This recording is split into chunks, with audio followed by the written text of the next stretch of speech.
Nous sommes aujourd'hui 70 femmes sur les 165 parlementaires, dont 42%. C'est vrai, nous ne sommes pas arrivés à la parité intégrale, mais nous avons une bonne représentation. Pourquoi nous ne sommes pas arrivés à la parité intégrale, avoir autant d'hommes que de femmes? C'est parce que, tout simplement, au moment des investitures pour les candidats, il arrive qu'au Sénégal, nous avons des départements, nous avons 45 départements, et que dans un département donné, quand il faut investir et qu'un homme est investi à la place d'une femme pour une seule candidature, ça pose problème.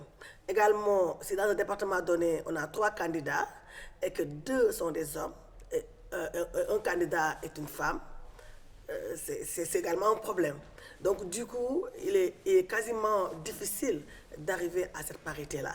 Maintenant, au niveau du Sénégal, les femmes sont en train de se battre pour qu'au niveau de ces départements, de certaines localités, que si nous avons, qu'on puisse avoir les femmes tête de liste. Quand on a une femme en première position, on a un homme et une femme. Du coup, sur les 3 candidats, on a 2 femmes et un homme. C'est cela qui pourrait être à l'avantage de la femme. Mais ce à quoi nous assistons aujourd'hui, c'est que dans certains départements, quand il faut justement un homme pour un département, un candidat pour un département, c'est un homme qui est choisi. Si c'est 3 candidats, c'est 2 hommes, un homme. Et cela ne permet véritablement pas d'arriver à la parité, même s'il y a beaucoup d'efforts qui ont été faits, parce que depuis l'indépendance à nos jours, on est passé d'une femme à l'Assemblée nationale, à 3 femmes à l'Assemblée nationale, 5 femmes à l'Assemblée nationale, jusqu'à arriver aujourd'hui à 70 femmes à l'Assemblée nationale. C'est assez considérable, mais nous voulons encore plus. Nous voulons arriver à cette parité dans la mesure où ça a été une volonté politique et que le chef de l'État a pu véritablement mettre la loi sur la parité, faire de façon à ce qu'on ait une représentation donc, assez considérable des femmes au sein de notre Parlement.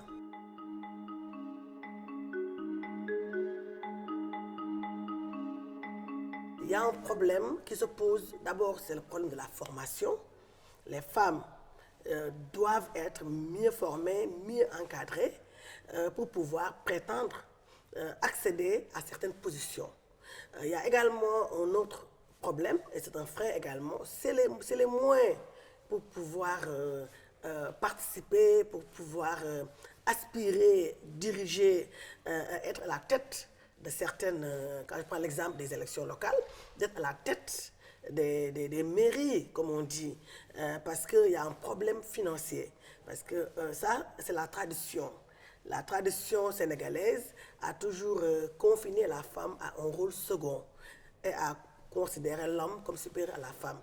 C'est de ce point de vue-là que nous avons eu ce retard dans la formation et dans l'éducation. Et pour prétendre bénéficier de moyens, il faut être formé, avoir un salaire et être à mieux de participer économiquement et de prendre en charge certaines de nos aspirations pour prétendre diriger des collectivités données. Et c'est là où effectivement qu'il faut franchement appuyer les femmes sénégalaises à ce qu'elles puissent accéder, mieux accéder à des financements, mieux bénéficier de moyens financiers et d'accompagnement qui leur permettraient bien évidemment de jouer leur rôle dans la sphère politique. Parce qu'en chaque femme sénégalaise dort un potentiel extraordinaire qu'il faille juste exploiter pour lui permettre véritablement de participer